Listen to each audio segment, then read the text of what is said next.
Tales of demons and god episode 3। Episode के start में नाइली ये बोल देता है कि लॉर्ड येमो भी एक नॉर्मल से इंसान थे, और ये बात सुनकर टीचर खुद अपने आप को गलत फील करने लगती हैं। नाइली इस बात पर हंस रहा था। तभी फिर से नाइली बोलता है, लॉर्ड येमो बहुत ही अच्छे एग्जाम्पल हैं कि कोई भी अपनी ताकत को बढ़ा सकता है और कोई भी काम असंभव नहीं होता, बस करने की चाहत और ताकत होनी चाहिए। तभी टीचर गुस्से में बोलती हैं कि तुम्हें ये लगता है कि चीज़ों को इस तरह बोलने से तुम सच्चाई को बदल दोगे, पर ऐसा नहीं है। लॉर्ड योमो के बारे में तो तुमने बता दिया, उनकी महानता के बारे में बता दिया, पर ये नहीं बताया जिन्होंने उनके जैसे बनने की कोशिश भी की है वो सही से फाइटर भी नहीं बन पाए। नाइली, सही कहा ना मैंने? तुम एक एरिस्टोक्रेट फैमिली से हो ना। अब चलो देखते हैं तुम्हें अपनी असली जगह के बारे में पता है या नहीं। अब देखते हैं तुम्हें क्या टैलेंट है। तभी टीचर उसका रिपोर्ट कार्ड निकालती हैं जिसमें लिखा होता है नाइली एक रेड सोल रियल्म का है और उसकी करेंट सोल फोर्स 5 है और फिजिकल स्ट्रेंथ 21 है। और टीचर कहती हैं तुम्हारी इस टैलेंट को देखकर तो ये लगता है कि तुम सिर्फ ब्रॉन्ज रैंक तक ही पहुंच पाओगे अपनी पूरी ज़िंदगी में, और डीमन स्पिरिचुअलिस्ट बनने का तो तुम्हारा सपना सपना ही रह जाएगा, उसके बारे में सोचना भी मत। तुम अंदर से और भी कमज़ोर हो, एक नॉर्मल इंसान से भी ज़्यादा। और मुझे ये सुनकर बिल्कुल भी डाउट नहीं हुआ कि तुम ऐसे बोलने की हिम्मत कैसे कर रहे हो, क्योंकि तुम कमज़ोर हो और अपनी कमज़ोरी छुपाना चाह रहे हो। तभी सारे बच्चों का ध्यान नाइली पर होता है, जो कि सर झुकाए ये सब सुन रहा होता है। तभी शैन यूई सोचता है, इतना बेकार लड़का है, ये तो और भी कम क्लासेस में होना चाहिए, और भी छोटी क्लासेस में होना चाहिए। अगर ये बात ये जुएन की ना होती तो मैं इस जैसे कूड़े का क्लासमेट बनने के बारे में कभी सोचता ही नहीं। फिर टीचर बोलती हैं, इतना बेकार टैलेंट होने के बाद तुम कभी भी अपनी फैमिली को जिस जगह पर देखना चाहते हो वहाँ पर नहीं पहुँचा पाओगे, और फिर भी तुम ऐसे रूडली बात कर रहे हो। तभी नाइली थोड़ा गुस्से में बोलता है, टीचर सैन, आपको लगता है सोल रियल में ही लोगों का फ्यूचर डिसाइड करता है? इन बातों से आप सिर्फ जो पैदा ही इन टैलेंट के साथ हुए हैं उनको बचा रही हैं और हम जैसों को बस बेकार समझ रही हैं। और फिर भी यहाँ आप बड़ी बड़ी बातें कर रही हैं। ये तो बस आपके गंदे कैरेक्टर को छुपाने का एक तरीका है। ये सुनकर टीचर गुस्से में बोलती है, शांत हो जाओ, तुम्हारी हिम्मत कैसे हुई अपने प्रोफेसर से ऐसे बात करने की? नाइली बोलता है, आपके जैसे टीचर होने की वजह से मैं खुद शर्मिंदा हूँ।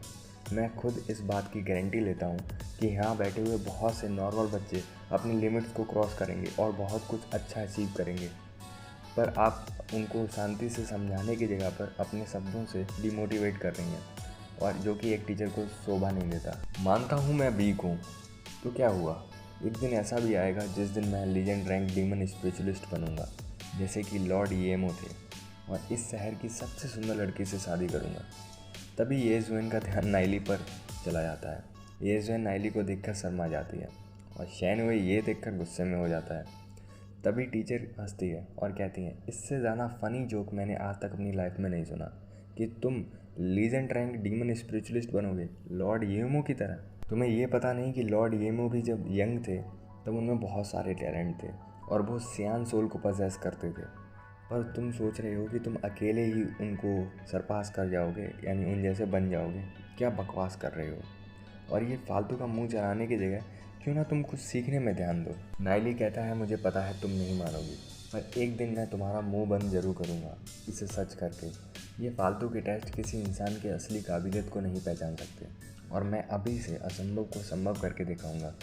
और जो कह रही हो ये सब ऊपर वाले करता है, तो मैं उसे भी चैलेंज करता हूँ। बिना किसी मेहनत के और साहस के तुम्हारा टैलेंट भी बेकार है। चलो टीचर सैन एक पैक्ट लगाते हैं, एक शर्त लगाते हैं। टीचर कहती है, कैसी शर्त? जो अभी 2 महीने के बाद एक एग्ज़ाम होने वाला है, अगर मैं उस एग्ज़ाम में ब्रॉन्ज रैंक तक का डीमन स्पिरिचुअलिस्ट नहीं बन पाया तो मैं स्कूल छोड़ दूंगा, लेकिन अगर बन गया तो तुम रिज़ाइन कर दोगी।